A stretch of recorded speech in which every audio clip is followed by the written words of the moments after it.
If you're looking at business opportunities and you're trying to analyze where to go, what to do, well, I can tell you, I have seen a lot of companies over the years. I've seen good companies. I've seen bad companies. I've seen people make great decisions, horrible decisions. So we're going to talk about all of the above. And there's a lot of people either A, getting into a home business, or people in a home business that is going out of business, or they don't feel that alignment. Let me know if you've ever felt that way. My first network marketing company, I got started in 2001. And I was very much looking for something that could give me not just the financial freedom, but time freedom, right? That was what excited me. They talked about residual income and, leveraged income and making money in your sleep and creating beach money, and all those things sounded so good, but I had no idea how to analyze a business. I had no idea what questions to ask or what to look out for.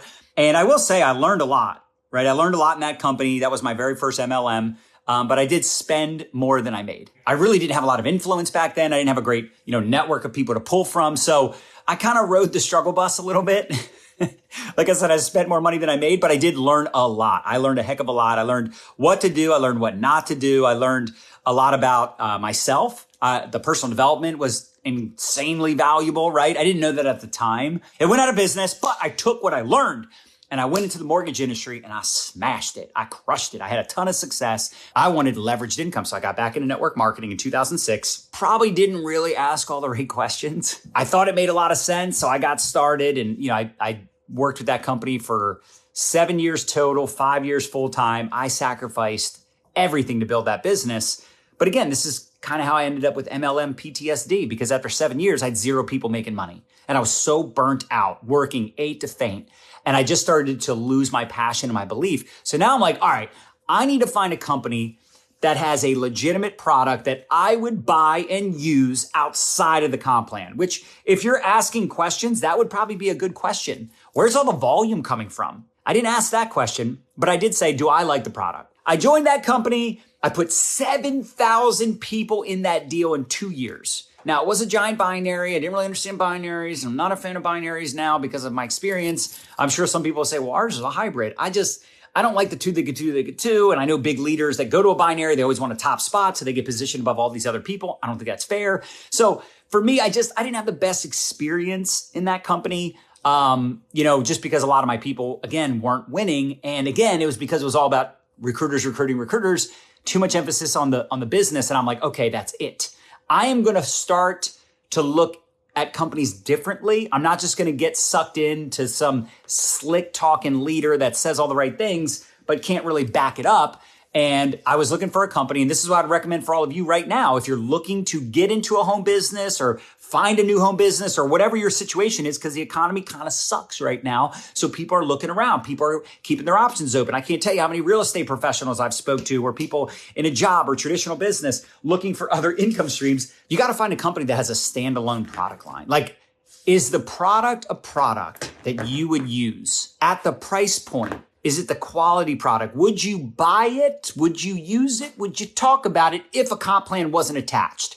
And if you say, yeah, I love my products, awesome. That's a good box to check. The next box is, what are the systems that are in place? I'll give you an example. I talk to a lot of leaders that are experiencing burnout because they're constantly doing Zooms. They're constantly doing calls. They're constantly doing meetings and presentations and webinars, and they're working all the time in the evenings. They don't have the ATM system, or they don't know how to use the ATM system, or they're not marketing online the right way. They're not teaching their people how to generate leads and how to create curiosity. This is a major key to success.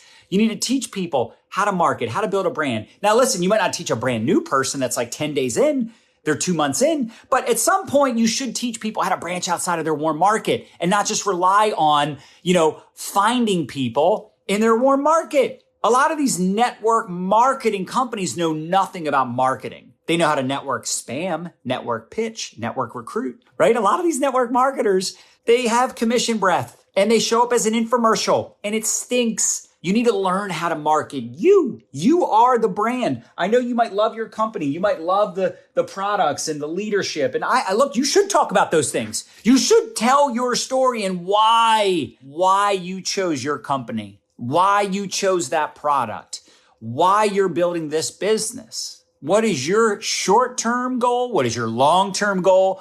Why this company? Why this product? And your personal reason. So it's two different whys. Why this company? Why this product? your personal reason, because people relate to people. I'm telling you, this is key. This is amazing. That's why I always tell my story, because people relate to my story and they want to hear more. They want to learn from someone that's been through some ish, right? Now you might say, well, I don't have a crazy, amazing product story. Well, yet, but you could tell other people's stories. It doesn't always have to be your personal story. Okay, so what are the products? Is it a standalone product that you would purchase, that you would share with people if you didn't get paid? Number two, is there a system in place to teach people how to market their business, grow their business, how to prospect, ATM? Is there a way to build a business from home? You know, we used to have this joke in my previous company. It's the only home business where you're never home. It's not really funny. It's kind of sad. That's actually pretty sad, right? You want to be able to build a business from home. And again, the other piece of that puzzle is you got to have something that the average person can do around their busy schedule. You have no business building this full-time if you can't build it part-time. So you want to incorporate telling your story because it's a relatability piece, right? So this would be that other variable. Is your upline in the trenches with you? Even if your direct sponsor isn't, who's in their upline? Who's available that you can learn from? You can model their success. You can get mentorship and coaching from them. Maybe it's sideline. Like, what's the team culture and dynamic? Like, who can you plug into and get support from? Are they available to speak with your prospects? Will they hop into chats? Like, not to be arrogant, but like, I have the number one team in my company, been here almost 9 years. I still respond to all my messages. I respond to every group chat I'm put in. I talk to brand new people and I talk to people who have been on my team for years. Right? You should have that kind of support in your sideline, upline. You should be that support if you have a team, a downline, right? This is a major key. Like, what is the leadership like? What is the culture like? Do people work together? How about this variable? This is another box you should check. Where's most of the volume coming from? If it's a self-consumption model and it's recruiters recruiting recruiters to recruit recruiters, and it's all the volume is coming from builder packs and the downline, your downline is not your customer base. Can people actually earn income without ever recruiting a single person? It's a good question to ask. Here's the number one question I always ask. Let me see the leaderboard. Who's selling the product and how much product are they selling? Let's look up those people. Because if people can't make a legitimate income without recruiting, that's a pyramid scheme. I'm sorry. I know some of you don't want me to say that. I'm just speaking the truth. People should be able to make a great part-time or even a full-time income just from personal sales, promoting the brand, promoting products. That might be the most important variable. So you should look at these compensation plan details. Analyze the comp plan. Front-end money is cool. Is there back-end money? Is there a repeat income? What if someone goes and gets 5 customers and those 5 customers just order every month and that's all they ever have? That's all they ever do. And they're just getting like their products paid for, maybe making a small profit. For some people, that's winning. Here's another box you should be checking.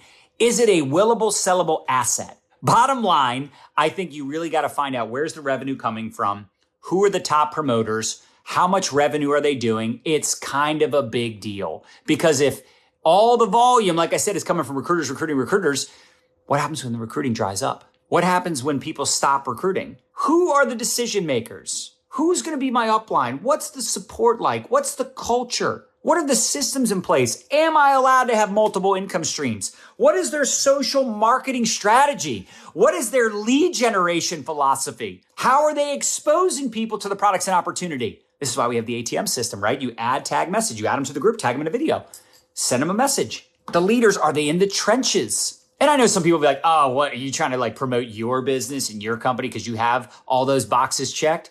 I'm not trying to sell you on anything, but these are legitimate questions you should ask. I'm sure there are lots of other companies that have all those boxes checked.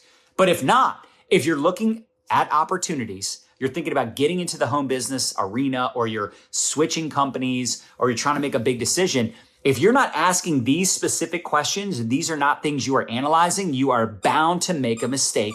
You're going to end up joining something that you'll regret. And how many of you are probably trying to build a legacy income? Let's define a legacy income. It's an income that, God forbid, something happens to you and you can't work anymore, or worse, you're not here anymore. What's up with that paycheck? What's up with that business? What's up with that account? What happens to it? Is it willable? Is it sellable? You have to pick and choose what you think is most important. These are the things I would be considering right now. Listen, I know there are circumstances. I know some of us are like, John, but you don't understand. This happened and that happened. But if you're on like, again, your fourth, fifth, sixth, seventh, eighth company in 3 years, 5 years, you just continue to make the same bad choices, joining all the same companies that have all the same red flags. And every time, oh, it's so shocking. I can't believe this happened and that happened. Well, stop following the wrong leaders and listening to the wrong people.